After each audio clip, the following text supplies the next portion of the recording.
Hey guys, Dan House Washing Heroes. Today we've got a couple of roof cleans that we're doing. So this one is a fairly old roof. It's a tile roof. You can see we've got Jade on this side just over here and Callum over on the other side over there. We've pre-treated it. We don't like using high pressure on these roofs, so we're just very careful when we're doing it.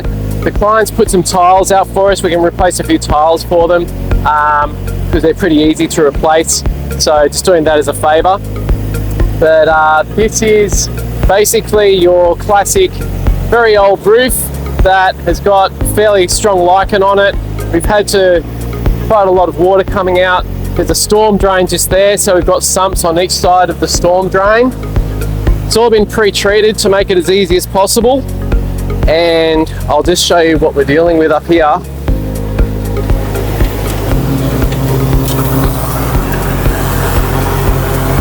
So you can see that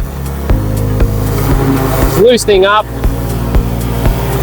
with the sodium hypochlorite that we've put on it. But we don't really have any choice. To get a quick result, we really do have to put some pressure on it. So that's what we're doing now. So just slow and steady, nice and safe, controlling the water runoff, and got a spotter on the ground, making sure that everything's under control. But another day in the office. All right guys, catch you later. Bye.